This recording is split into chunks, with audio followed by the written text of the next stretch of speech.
Hello प्यारे बच्चों, मेरे चैनल में आप सभी का बहुत बहुत स्वागत है। तो बच्चों, इस वीडियो में हम कक्षा 8वीं की हिंदी की बुक है जिसका पाठ 7 है कबीर की साखियाँ। इसके क्वेश्चन आंसर हम इस वीडियो में सोल्व करेंगे। तो चलिए बच्चों, वीडियो शुरू करते हैं। प्रश्न क्रमांक 1 है बच्चों, तलवार का महत्व होता है, म्यान का नहीं। उक्त उदाहरण से कबीर क्या कहना चाहता है, स्पष्ट कीजिए। तो इसका उत्तर इस प्रकार है बच्चों, तलवार का महत्व होता है, म्यान का नहीं। इसे उदाहरण के द्वारा कबीर यह कहना चाहता है, या इस उदाहरण के द्वारा कबीर यह कहना चाहता है कि महत्व हमेशा मुख्य कार्य या वस्तु का ही होता है। ठीक है। अनावश्यक वस्तु के विषय में जानकारी प्राप्त करने के लिए कोई औचित्य नहीं होता। जैसे तलवार खरीदने पर तलवार की चमक और उसकी धार के पैनेपन को देखकर ही उसका मोल भाव किया जाता है, उसकी सुंदर म्यान को देखकर नहीं। ठीक वैसे ही साधु संतों के ज्ञान को महत्व देना चाहिए, उनकी जाति के बारे में नहीं पूछना चाहिए। मतलब साधु संत जो रहते हैं उनकी हमें जाति नहीं पूछनी चाहिए। जैसे बोलते ना, जाति ना पूछो साधु की, पूछ लीजिए ज्ञान। अब चलिए बच्चों, क्वेश्चन नंबर 2 पर आते हैं। प्रश्न क्रमांक 2 है, पाठ की तीसरी साखी जिसकी एक पंक्ति है, मनुआ तो दहु दिसी फिरे यह तो सुमरन नाही, के द्वारा कबीर क्या कहना चाहते हैं। कबीर दास जी मनुआ तो दहु दिसी फिरे यह तो सुमरन नाही पंक्ति के माध्यम से कवि ये कहना चाहते हैं कि यदि ईश्वर भक्ति के समय मन ईश्वर भक्ति में लीन न होकर दसों दिशाओं में भटकता फिरे, अर्थात अस्थिर बना रहे या बेकार की चिंता में लिप्त रहे, तो ऐसी भक्ति बेकार है। क्योंकि भक्ति करते टाइम पे हमारा मन भी कहाँ होना चाहिए, वहीं होना चाहिए। प्रश्न क्रमांक 3 है, कबीर घास की निंदा करने से क्यों मना करते हैं। पढ़े हुए दोहे के आधार पर स्पष्ट कीजिए।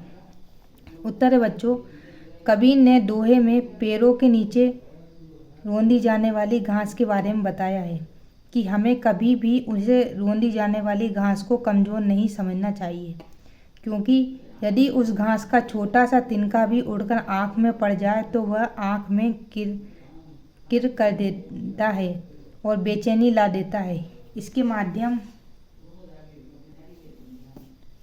से उन्होंने बताया है कि समाज में रहने वाले छोटे से छोटे, ये ऐसे लिखेंगे बच्चों, छोटे छोटे, ये गलत लिखा हुआ है, छोटे से छोटे, ठीक है, ये मिस्टेक है। अर्थात कमज़ोर व्यक्ति को भी हमें निर्बल मानकर सताना या दबाना नहीं चाहिए, क्योंकि समय आने पर वह भी शक्ति प्राप्त कर हम पर आघात कर सकता है। यानी जब बाद में अगर वो शक्तिशाली बन जाएगा तो हम पर आघात कर सकता है, इसलिए हमें किसी को नहीं सताना चाहिए।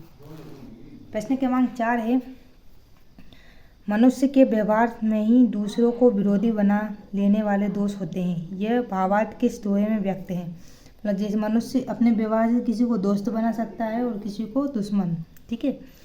तो ये भावार्थ बताना है। तो यह भावार्थ निम्नलिखित दोहे में व्यक्त होता है। जग में बेदी कोई नहीं जो मन शीतल होए, क्या आपा की डारी दे दया करे सब कोई। अब है पाठ से आगे। इसका प्रश्न क्रमांक 1 है, या आपा को डारी दे दया करे सब कोय, ऐसी वाणी बोलिए मन की आपा खोए। इन दोनों पंक्तियों में आपा को छोड़ देने या खो देने की बात कही गई है। आपा किस अर्थ में प्रयुक्त हुआ है। क्या आपा स्वार्थ के निकट का अर्थ देता है या घमंड का। तो इसका उत्तर है बच्चों, यहाँ आपा शब्द का प्रयोग घमंड अर्थात अहंकार के लिए प्रयुक्त हुआ है। किसके लिए, आपा, ठीक है। पहली पंक्ति में कबीर जी का कहना है कि मनुष्य को अपने स्वभाव से घमंड अहंकार को त्याग देना चाहिए ताकि सभी उसके प्रति कृपा का भाव रखें। दूसरे वाक्य की पंक्ति में कबीर कहना चाहता है कि मनुष्य को अपने स्वभाव, इसको आप बोल सकते हैं स्वभाव से घमंड अर्थात अहंकार को त्याग कर मीठी वाणी का प्रयोग करना चाहिए ताकि सभी उसके प्रति अपनत्व का भाव रखें, ठीक है। प्रश्न क्रमांक 2 है,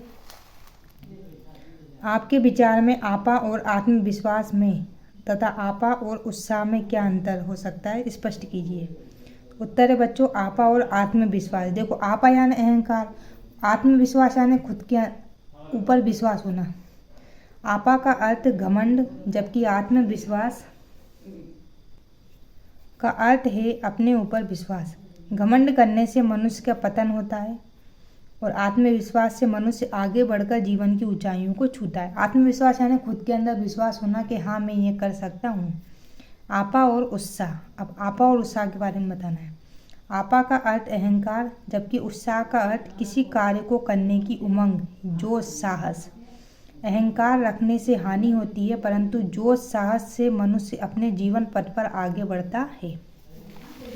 प्रश्न क्रमांक 3 है बच्चों, सभी मनुष्य एक ही प्रकार में देखते सुनते हैं पर एक समान विचार नहीं रखते।